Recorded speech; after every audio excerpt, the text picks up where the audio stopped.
今日星期六啦，咁啊聽日跑馬，咁啊有跑馬嘅日子咧，我自己就覺得好過，所以咧冇馬跑嗰陣時咧，就真係唔知點樣打發啲日子啊！咁啊上次我俾考馬報啦，就頭關係過㗎啦，喺尾關過唔到，咁都係冇計。咁今日咧我都係仍然都係介紹馬報㗎。咁但係我喺群組咧都有介紹練馬師王㗎嚇，都收錢嘅。咁咧就大概係18:54啦。咁我發上群組啊。咁買嗰陣時咧我就比較早啲買㗎嚇，因為都佢未攞分，所以我都唔夠膽話介紹㗎嚇。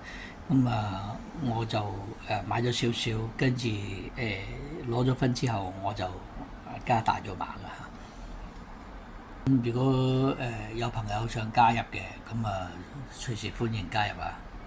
呢個係我個群組嘅巴曲啊，歡迎你加入。不過再次聲明啦，就唔係話次次都可以提供到介紹㗎。有我就盡量啦。講翻聽日啦，我就睇中咗第3考馬報㗎。咁第3考馬報咧，先講後邊啦，第4場啦。第4場咧，呢次咧我就揀咗潘頓呢隻，但係潘頓呢隻咧就係從來冇跑過嘅嚇，第一次失馬。我睇過咧，佢就係有啲料㗎嚇，即係喺外國咧就有財績，咁咧就係幾好嘅嚇。潘頓咧就攞咗嚟跑啦，咁希望佢一出即勝啦嚇。但係而家賠率咧都係大熱㗎嚇。佢大熱都唔緊要 ，OK？我嫌佢仲未夠熱啊，再熱啲仲正 ，OK？依家睇落咧就係3.2㗎嚇，最好佢跌到2倍咁樣咧，咁個機會嘅把握咧，我覺得就更加大啦嚇。上面咧就比較容易啲啦，所以我覺得呢考馬報咧，我自己個人覺得嚇，應該都好大機會收錢嘅。但係賭馬啲嘢啦，冇絕對啊！你唔好到時候話你咁講唔係㗎。仲有我都係建議小賭怡情啊，唔好買咁重啊。我第3場咧我就係首先咧就揀咗大熱門呢嘅就回憶線啦。周俊樂啦，我絕對唔可以話佢唔得㗎。周俊樂最近表現真係好正㗎。OK，我覺得周俊樂咧應該就係受到韋達嘅，因為曾經跟過佢啊，可能唔聽話，唔要佢啦，冇再合作嘅。遲早嘅啫，我覺得佢遲早都會揾翻佢，冇人知。OK，佢呢隻就變咗大熱啦，但係其實我嗰度咧就反而我一定要佢係7號。我比較中意反而係暴風雷㗎嚇。呢隻馬咧我睇過佢艾少禮上一次咧都係好輕鬆嘅。我諗佢可以再召多場嘅。既然佢係同 X 線係大熱嘅，呢個係次熱嘅。如果係暴風雷贏嘅話咧，考馬報就好分下。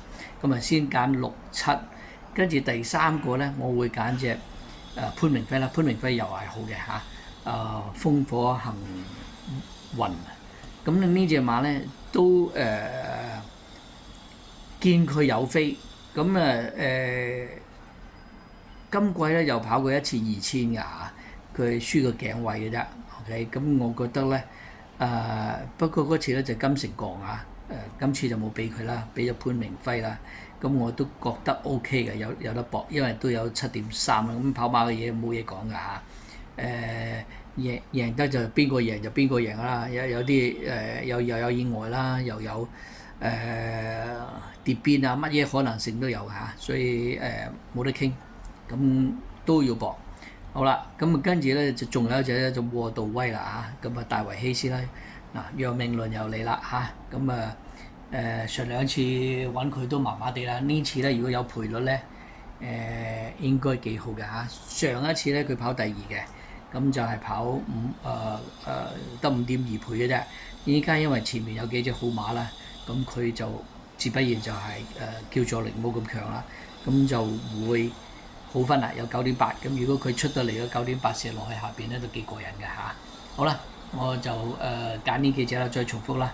第3場嘅6、7、8、10，尾關就係6號嚇，祝大家好運 ，OK，亦祝自己好運，拜拜。